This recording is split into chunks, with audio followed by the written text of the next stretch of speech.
അച്ചോ ഇതെവിടെ വെക്കണ്ടേ? അല്ല ഈ കുന്തവും കിരീടവും. ഫാദർ വിൻസെൻ്റ് ബട്ടോളി ആ പെട്ടിയും സാധനങ്ങളൊക്കെ പാക്ക് ചെയ്ത് വെച്ചേക്ക്. പിന്നെ ആ കാഴ്ചരായും കൂളിംഗ് ഗ്ലാസും കുപ്പായൊന്നും എടുക്കാൻ മറക്കണ്ട. ഇനിയിപ്പോൾ ലോഹ ഇടേണ്ടി വരില്ല. നാളെ കാലത്ത് പെട്ടെന്ന് അറിയിപ്പ് വന്നാൽ പിന്നെ അതിനു വേണ്ടി സമയം കളയണ്ട.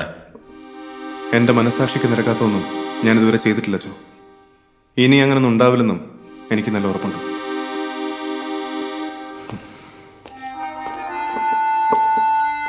ഒന്ന് നിന്നേ അച്ചോ.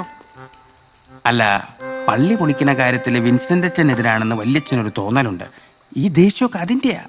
അപ്പോൾ ഞാൻ എന്താ ചെയ്യേണ്ട കപ്പിയരെ? അയ്യോ, അച്ഛൻ ഒന്നിനൊരു തടസ്സമാവാതിരുന്നാ മതി. പള്ളി പൊളിക്കാനോ പള്ളി ബാൻഡ് നിർത്താനോ അതോ സ്നേഹിക്കുന്ന രണ്ടുപേരും ഒന്നാവാതിരിക്കാനോ? ഇതിലേതിനാണ് ഞാൻ തടസ്സമാവാതിരിക്കേണ്ടത്? അല്ല, അതിപ്പോ ഞാൻ അച്ഛനോടുള്ള താല്പര്യം കൊണ്ട് പറഞ്ഞതാ. അല്ലെങ്കിൽ തന്നെ പള്ളിയിൽ കുർബാന കൂടുന്ന പെണ്ണിനെയും പള്ളിയിലെ കൊച്ചുകപ്പിയാരെയും കൂടി ഒളിച്ചോടാൻ സഹായിച്ച അച്ഛനെ നാട്ടുകാർ വെച്ചുകൊണ്ടിരിക്കുവോ? കപ്പിയാരെ, ഇത്രയും കഷ്ടപ്പെട്ട് കുമരങ്കിരി ഇടവക തന്നെ ഇരുന്നോളാന്ന് ഞാൻ നേർച്ചയൊന്നും അറിഞ്ഞിട്ടില്ല. പെട്ടിയൊക്കെ ഞാൻ പാക്ക് ചെയ്ത് വെച്ചോളാം. അരമനയിൽ വിളിക്കുമ്പോൾ എന്നെ അറിയിച്ചാൽ മതി. എന്നാ പിന്നെ അങ്ങനെ ആട്ടച്ചു. പാപ്പൻ എന്ത് ധൈര്യത്തില എന്റെ ശോഷണയുടെയും കാര്യം പറഞ്ഞുകൊണ്ട് മത്സരത്തിന് വാത് വെച്ചത്? എന്റെ ചെറുക്ക, പാപ്പൻ അങ്ങനെ കയറി പറഞ്ഞില്ലായിരുന്നെങ്കിൽ അക്കരക്കാരും ഇക്കരക്കാരും കൂടി കൂടി നിന്നെ തല്ലിക്കൊന്നേനെ. നമ്മുടെ ബാൻഡ് തവണ തട്ടേ കയറുന്നത് നിനക്ക് വിശ്വാസമില്ലേ സോളമ? എങ്ങനെ പറ്റും പാപ്പ? ഇത്രയും കാലം മുഴുവൻ നിങ്ങൾ എല്ലാരും കൂടെ വിചാരിച്ചിട്ട് നടക്കാത്ത കാര്യം എന്നെ കൊണ്ട് എങ്ങനെ സാധിക്കും? കെട്ടുറപ്പിച്ചിട്ടും എന്റെ കൂടെ ഇറങ്ങിപ്പോന്ന പെണ്ണാ ശോഷന്. അവളോട് ഞാൻ ഇനി സമാധാനം പറയും. എല്ലാരും കൂടി എന്നെ ജീവിതം നശിപ്പിച്ചില്ലേ? അല്ല പാപ്പ, പാപ്പൻ എന്ന ധൈര്യത്തിലാണ് ഇവനെ മുന്നിൽ നിർത്തി വായിച്ച് കപ്പോടിക്കാന്ന് പറഞ്ഞത്. തോമാ മിണ്ടാതിരിക്കെ.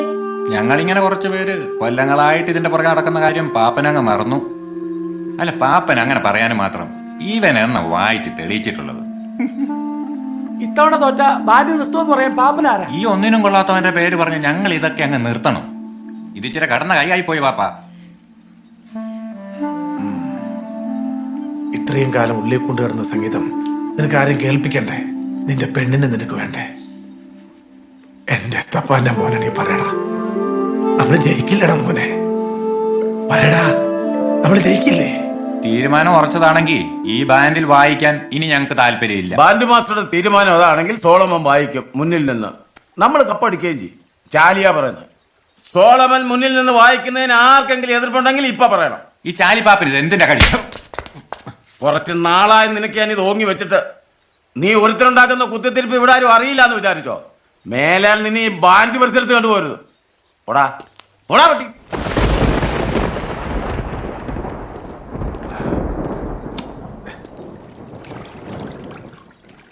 ആരാ ഈ പാതിരാക്കി ഇങ്ങോട്ട്?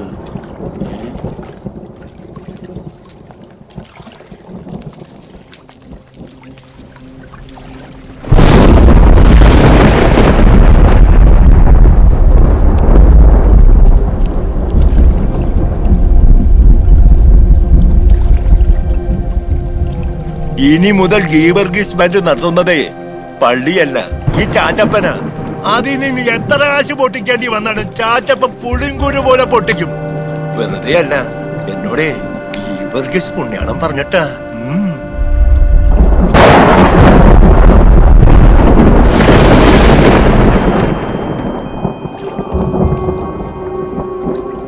അന്ന് രാത്രി ഒറ്റപ്ലാക്കൻ അച്ഛനും ഔസേപ്പ് കപ്പിയാരും അർത്ഥമെന്തെന്നറിയാത്ത ഒരു സ്വപ്നം കണ്ടു. ഫാദർ വിൻസെന്റ് എന്റെ വകയിൽ ഒരു ഉടപ്പറന്നോളുടെ മോനാ. അവന്റെ ആദ്യത്തെ ഇടവകയല്ലേ, അവൻ ഇവിടെ തന്നെ ഇരുന്നോട്ടെ തൽക്കാലം. അതെ. ഓ, അങ്ങനെയാവട്ടെ പിതാവേ. എന്നാ ഒറ്റപ്പിളക്കൻ ആലോചിച്ച് വേണ്ട എന്നാന്ന് വെച്ചാ ചെയ്യും. അതെ.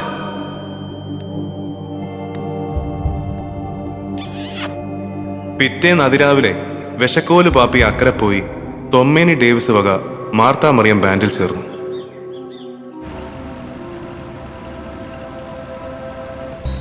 പൊന്നപ്പോ ബോട്ട് അടിപ്പിക്കണ്ട, നേരെ പോട്ടെ. എനിക്ക് അച്ഛനോട് കുറച്ച് സംസാരിക്കാനുണ്ട്. അച്ചോ, ഇത് തന്നെയാണ് അച്ചോ സ്ഥിരം പണി, ഈ കിടത്തിക്കൊണ്ടുപോക്ക്. നോക്കണ്ട അച്ചോ, ഇതെന്റെ ചങ്ങാതിമാരാ.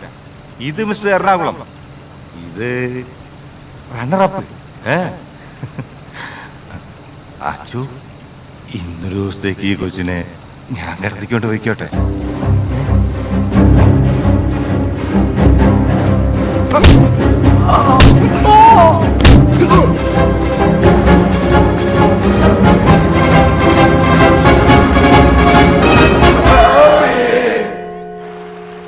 പ്രിയപ്പെട്ട കുമരങ്കരി നിവാസികളെ, 50ാമത് ഗീവർഗീസ് എവർ റോളിംഗ് ട്രോഫിക്ക് 3 ദിവസമായി പള്ളിയങ്കണത്തിൽ നടക്കുന്ന ബാൻഡ് മത്സരത്തിന് നിങ്ങളേവരെയും സ്വാഗതം ചെയ്യുന്നു. മത്സരത്തിന്റെ പിറ്റേ ദിവസം നമ്മുടെ പള്ളിയുടെ പൊളിച്ചുപണി ആരംഭിക്കുന്നതിനാൽ അന്നേ ദിവസം മുതൽ പ്രാർത്ഥനയും തിരുകർമ്മങ്ങളും കോൺട്രാക്ടർ ഫിലിപ്പോസ് പറമ്പിലുള്ള താൽക്കാലിക മോൻ വിളിച്ചായിരുന്നോ? വളി വിടുന്നൊരു മോനും വളിക്ക് വിളിയേക്കുന്നൊരു തള്ളയും. മോനെ, വളിവിട്ട കൊതത്തെ ശങ്കിക്ക വേണ്ട. മണലിട്ട് തുടച്ചാൽ അവലിട്ട് തിന്നാം. അന്ന് ജട്ടിയിൽ വന്നെടുത്ത ആ ബോട്ടിൽ കുമരങ്കരിയുടെ ചരിത്രം തിരുത്താൻ പോകുന്ന 3 കൂട്ടരുണ്ടായിരുന്നു. 1. പള്ളി പൊളിക്കുന്ന കാര്യത്തിൽ ഒരു അന്തിമ തീരുമാനമെടുക്കാൻ വന്ന ആർക്കിയോളജി സംഘം. 2. സോളമനെ കൈകാര്യം ചെയ്യാനായി ഫിലിപ്പോസ് കാൺട്രാക്ക് ഇറക്കുമതി ചെയ്ത 2 കേടികൾ. വിക്രമൻ, മുത്തു. തീർന്നിട്ടില്ല. 3. ഗീവർഗീസ് ബാൻഡിനെ തറ പറ്റിക്കാനായി തൊമ്മേനി ഡേവിസ് കാശെറിഞ്ഞ് അങ്ങ് ഫോർട്ട് കൊച്ചിയിൽ നിന്ന് വരുത്തിയ ഷെവലിയർ പോത്തച്ചൻ. അപ്പൊ ഇതാണ് കുമരങ്കരി. അയ്യോ ആശാനെ ജെട്ടി വശത്താ.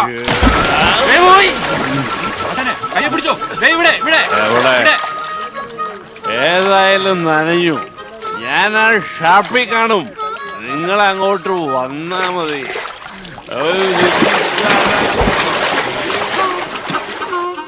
പുണ്യാളം നേരത്തെ വന്നു. ഇതിപ്പോ ആരാണാവോ? കുതിരയോ അതോ പാമ്പോ?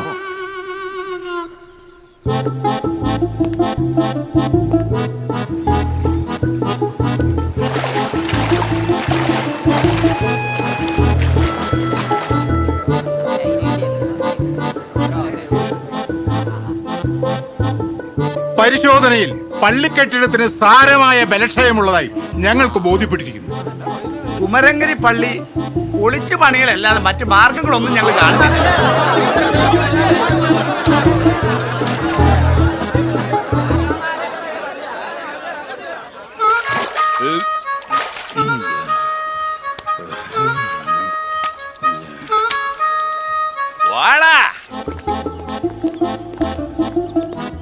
അപ്പൊ എങ്ങനെയാ സാറേ കാര്യങ്ങള്? രണ്ടെണ്ണം കൊടുത്താ മതിയോ അതോ കയ്യോ കാലോ എടുക്കണോ?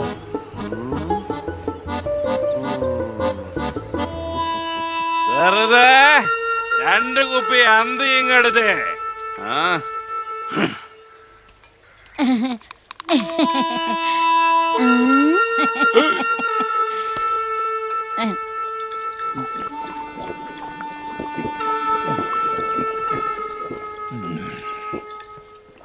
പോത്തച്ഛനാ, ഷാവലിയാർ പോത്തച്ഛൻ. ഡേവിസും പാട്ടി അങ്ങ് ഫോട്ടോ നിറക്കിയതാ.